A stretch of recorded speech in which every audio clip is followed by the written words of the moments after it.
Hello, everybody. Welcome to our Amud Yom Shir.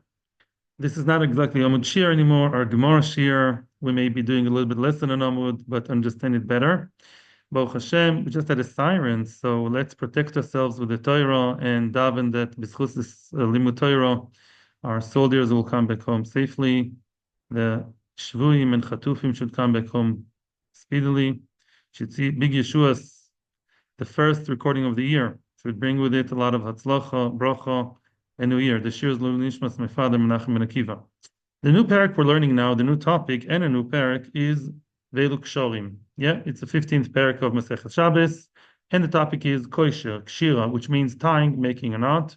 And basically, we know already from the 7th parak, we already saw there, in Daf and Daled Amud Beis, that Kshira took place in the Mishkan. They would tie knots in the Mishkan because for various reasons.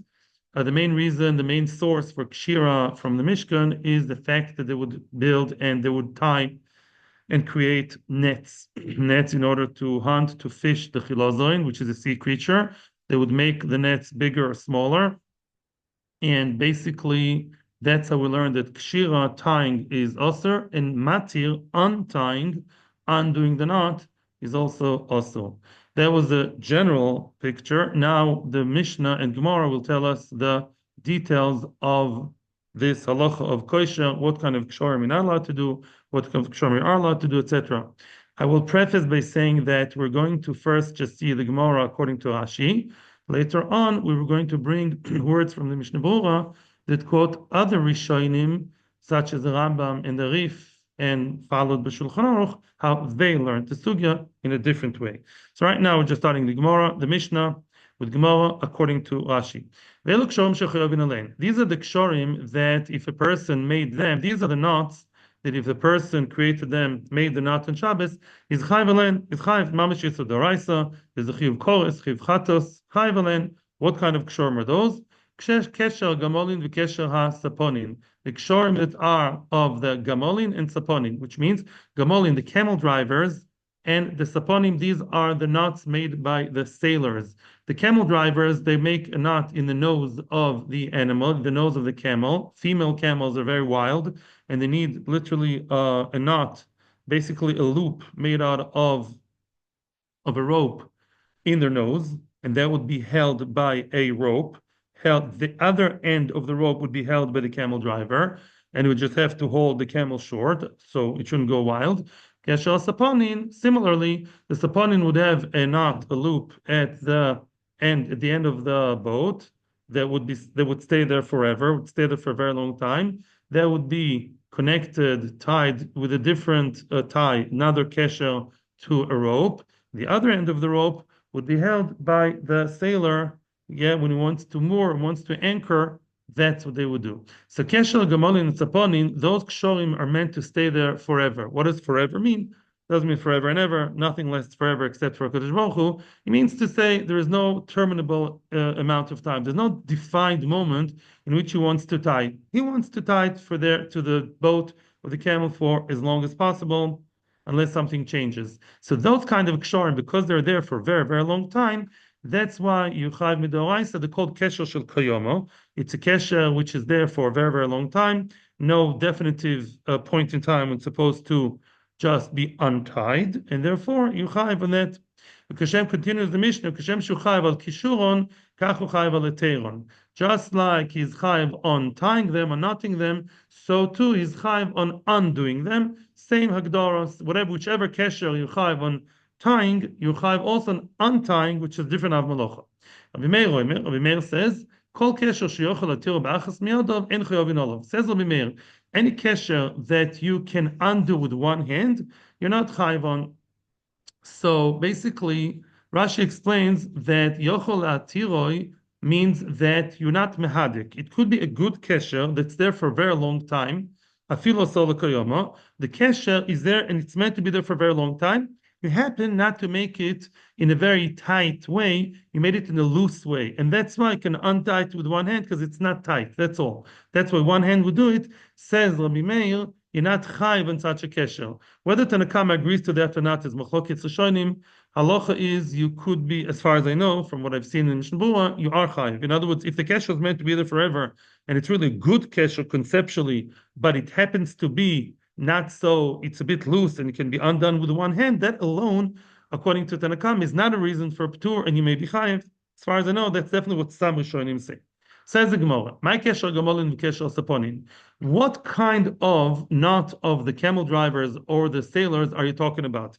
As we said, there are two knots. Knot number one, imagine yourself, this is the female camel. So you have a knot, you basically have a loop made out of rope, of string, and you tie it there, and it stays in the nose of the camel or the boat forever, whatever forever means, until the camel dies or you sell it.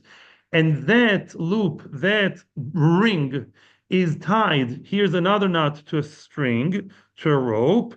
The end of that rope is what the guy, the camel driver or sailor holds. So there's knot number one, and it's knotted to a rope that's connected to it. The question is, which one of the two are we talking about when we say Yuchayev Midoraisa?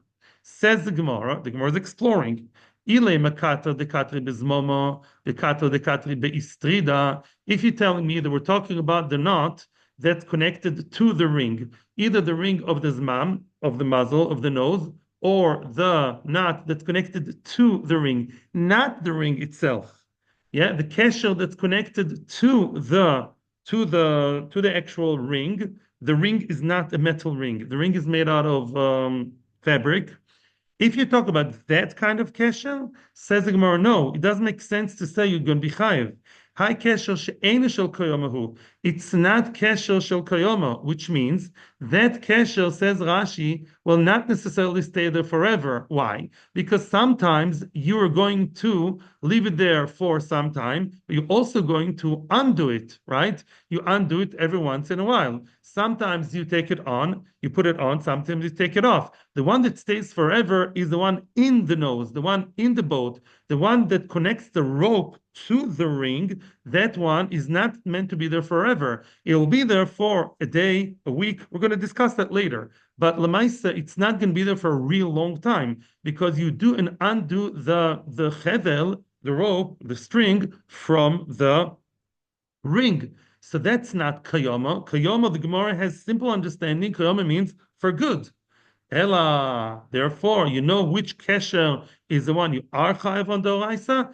Kita, there's mama gufa, v'distrida gufa. Only the kita is a kesher. The kesher, the knot of the zmam itself. Zmam is like a muzzle. Instead of a muzzle over here, it's over here.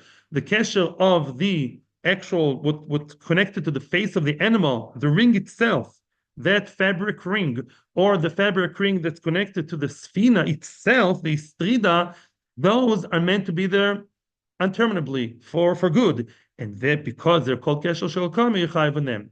The other ones we're going to see later, you chayiv d'Rabbanan. In other words, when you tie the knot to the ring, you tie the chevel, that sometimes stays there for a longer time, shorter time. But your kavanah when you do it is not to leave it there for good forever. And therefore it will be also d'Rabbanan.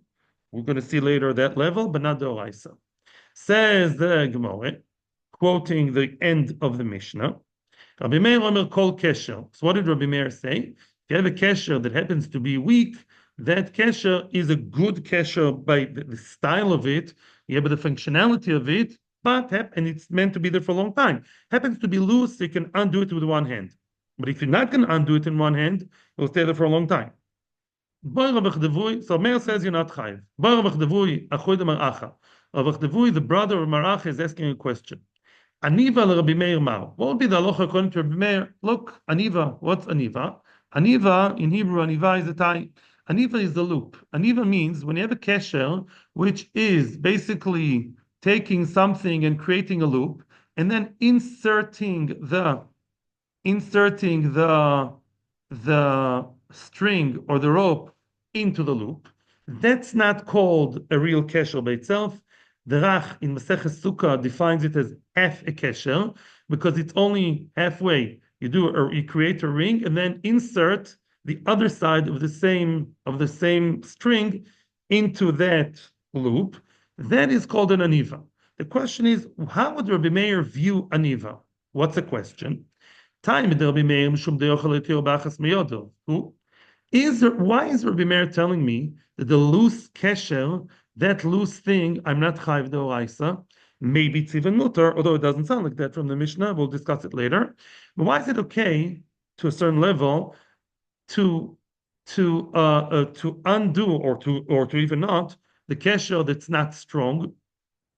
Is it because you can undo it with one hand?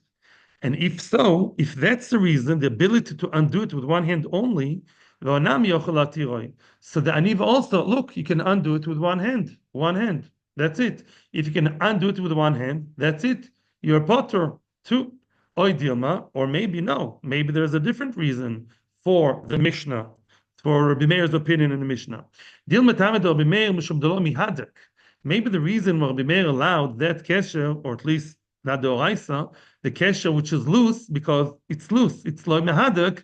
The whole function of it, the whole tzura of it, is a kesher which is just loose. But an aniva is mehadek. A tie is very tight. A nice tie, it's tight. So if the tie is tight, the aniva, the loop is tight, you should be chayev. In other words, is it the fact that you can undo it with one hand, and then a tie would be potu, or is it the fact that it's loose, but a tie is tight, so there would be chayev teiku. Halacha l'maisa, as far as we know, a tie on Shabbos is allowed because the Gemara says, the Rishonim say that aniva is not considered to be a kesher at all. That's what we paskin, but the Gemara leaves it as a teiku. Says the Mishnah. We're still, by the way, I'm just reminding everybody, we're still following Rashi and the Rosh. We are later going to mention Rambam and the Rif. Says the Mishnah, the next Mishnah. The Mishnah is telling us that some knots, some ties, there's no chiyuv upon them. There are knots which are not chayiv. And we all know, or it from Daf Gimel, when the Mishnah says Einu Chayiv, it doesn't mean it's allowed. It means it's also b'darabanan. Poto v'loso. So there are kshorim, there are knots that you're Chayiv, but not deoraisa. And those kshor, you're not Chayiv. I mean, it's also darabanan. There is no chiyuv. Yeah, unlike kesher gamon and kesher saponin. And now we're going to give examples. That's what the Gemara thinks now, that these are examples for that.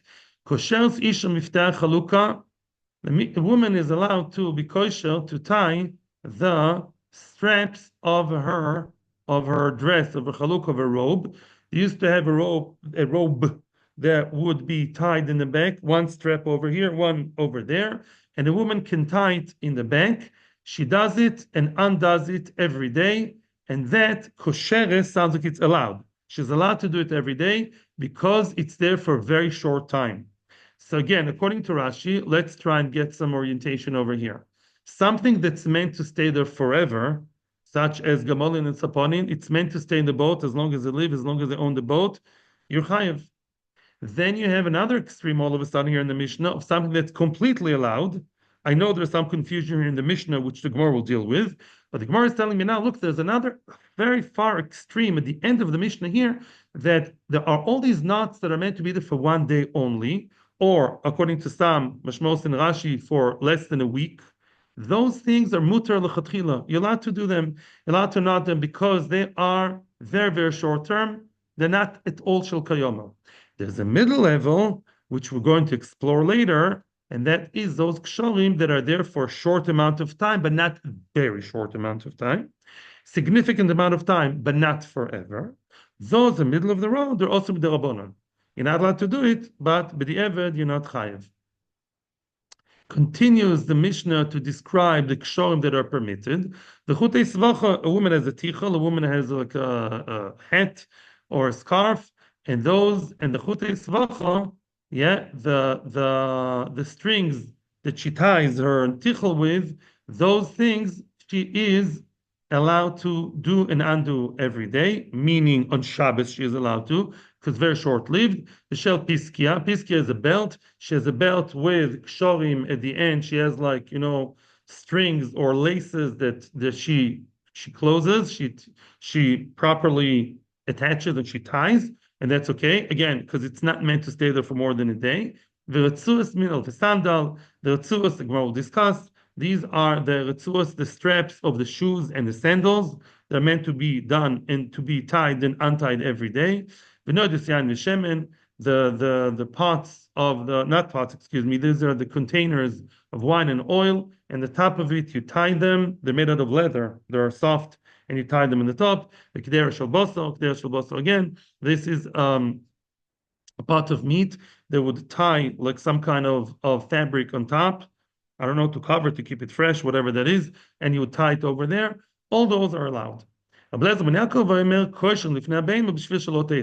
Yaakov adds another detail, and he says you're allowed to be kosher, you're allowed to basically tie a rope in front of an animal. The animal is in the cowshed, wherever, in the pen, and you're allowed to tie the string in front of it, the rope, making sure that the behemoth doesn't go out.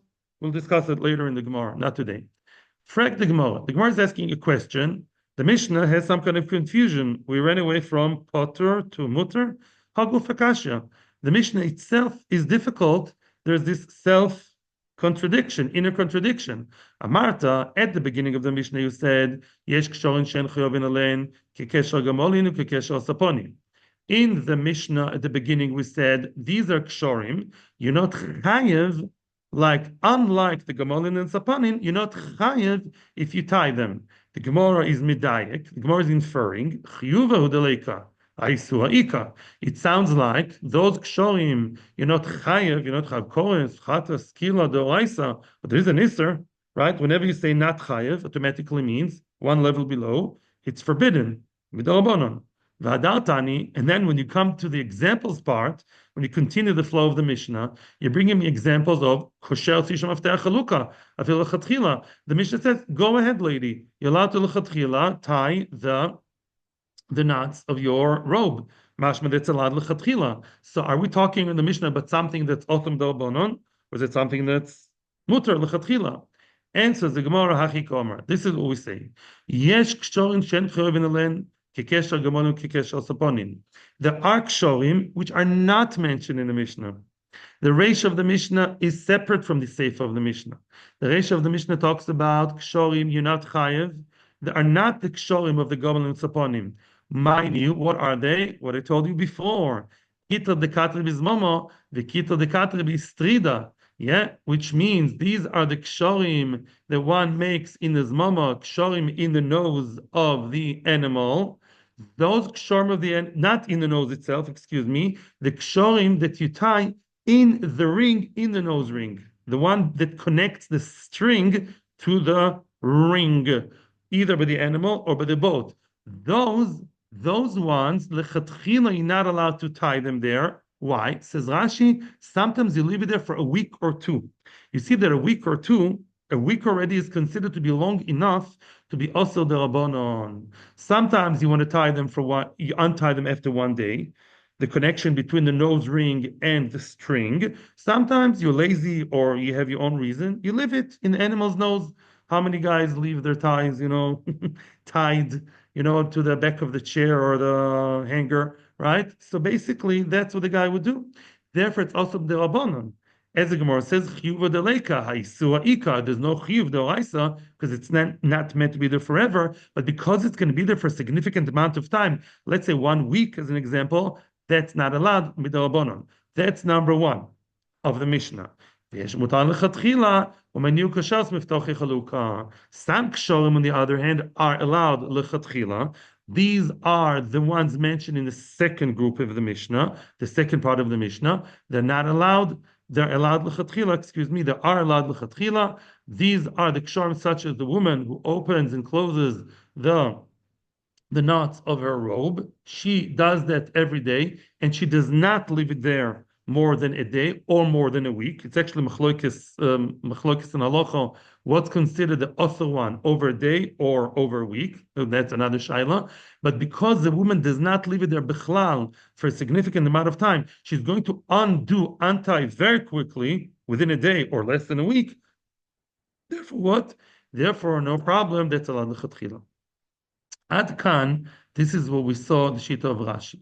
Says the Mishnah Berurah like that really, Siman Shin Yud Zayin, the Rif and the Rambam says as follows, and following the Mechaber. Before the Mishnah Berurah, Let's have a look at the Mechaber.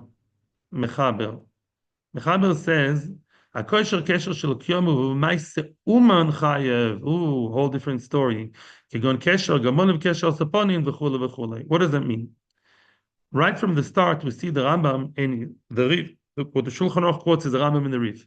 They believe that the reason why the Mishnah spoke about saponim and gamolim, it's not only to do with time. There's a reason why we spoke about professionals. These people, the gamolim and the saponim, they know how to make knots, how to make ties that are not just going to be long lasting. They're professional ties, professional knots. The regular people don't know how to do.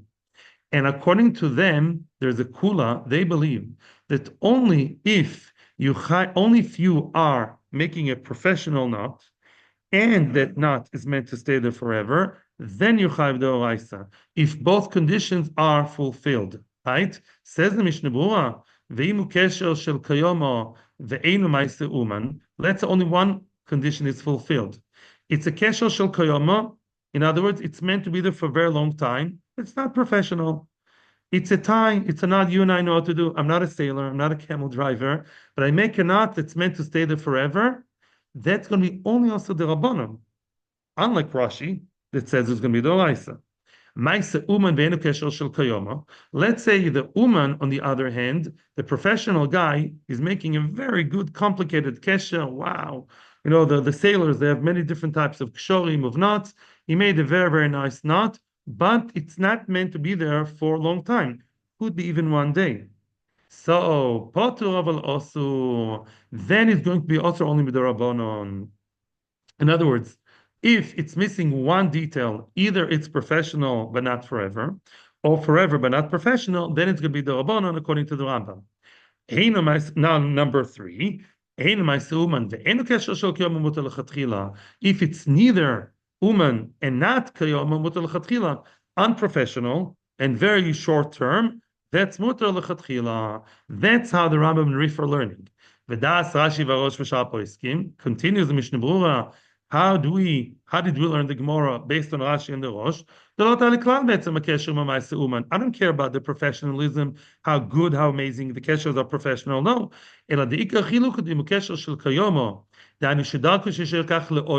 The only factor is time. Time, and only time, according to Rashi. If it's meant to stay there forever, every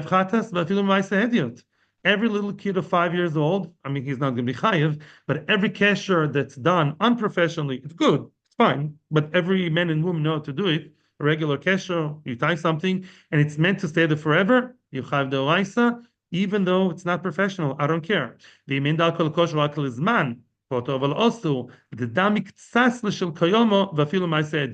level 2, only the Rabbanon. Where is only the Rabbanon? If you tie it only for a short period of time, not same day, let's say less than a week or over a week, that's a shaila, but it's meant to be there for a period of time, not forever, but not as short as a day or a week, then you chayiv, not chayiv, then it's also with the Rabbanon. Again, regardless of professional, it's only about time. Nah, because it's similar to Kayoma. So Rabbanon answered what's similar to the Raisa, as they always do. Very good. And if the way of this kesher is your plan was, and that's the normal way of this kesher to undo it same day, it's not called kesher at all. It's not called a tie. It's not even similar to the one which is forever for good, and that's why it's allowed. Some say, as I told you, some people say that very short amount of time, which is allowed lechatchila, it's either one day or they say less than a week. So let's summarize. So according to the Rambam and the Rif, when you have something that's forever, for good, and it's professionally done, then you chayav deoraisa.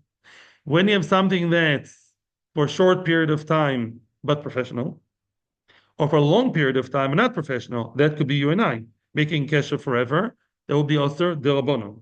If it's short term and not professional, then it's allowed. According to Rashi and the Rosh, nobody cares about professional. It's just not an equation. The Gemara picked examples of Saponim and Gabalim because they do it for a long time, that's all. And therefore, if it's forever, it's also the Raisa. Between a week or longer, or less than a week according to some, but a few days or over a week, that's machlokes. That's also the Rabbanon. And one day is for sure okay, l'chatchila. Kosheres miftoche chaluka. I'll be happy to your questions and comments. You can email me. You can leave comments in Torah anytime. Mafter chaluka. Frek the Gemara pshita. Of course, we know that a woman can open, undo, and do and tie the kshorim of her, the back of her robe. Why should it be usher? It's a one-day business, one-day project. Answers Gemara, lo tzricha. We need to tell you that. The Mishnah had to tell me that. Why? These the trei dashi. As I told you, as Rashi says, and the Gemara says now, she has two knots. She has two knots, one over here, one over there. The woman may undo one knot and be a bit lazy or rushed and not undo the other knot. It's a bit hard and she wants to go to sleep already. She's tired and she may kind of wiggle a way out while one is tied and the other shoulder is untied. She can get in and out and leave it there for a few days. So maybe it should be choishesh, and we don't know which one's going to be the one that will stay there for a few days. Yeah, or until next Shabbos or longer. Could be also the Rabbanon. It's already more than a few days. So maybe you should answer it. Kamash Malan, we're not concerned about that. And we rely on the fact that she will really, yes, undo both. We rely on that. And therefore, we allow her because we assume she will undo it. Both of them, she'll undo them the same day. The Chutei Svacha, Pshit again, what's the Chiddush about the Tichol Kshorim? She'll undo it every day. Says the Gemara, lo, it's Richa, the Ravichala. In other words, the tichel, even when it's tied, it's ravicha, it's loose enough. It's not very loose, but it's loose enough for her to take it, put it on and off her head, even when it's with the knot on. It's a bit tight, but she can still manage to take it out. So maybe she'll be lazy and just leave the knot over there. There'll be a problem. Even if she leaves it for a few days, could be also the Rabbanon. Maybe she would undo it and just sholef. She may take it off and leave the tie there, leave the knot there for days. Women care a lot about beauty. She feels bad. She careful about her hair. Her hair may fall. She can take it off, but some hair is going to fall. She doesn't want her hair to fall, and therefore she will clearly undo it every day. She wants to do it. If we highly assume she'll untie every day, it's mutter. We're going to discuss that tomorrow. Thank you so much for being with us. Thank you for everybody who watches us on Torah anytime and on YouTube. May we have a tzlocha bracha this coming year. Thank you very, very much to everybody. Kol tov.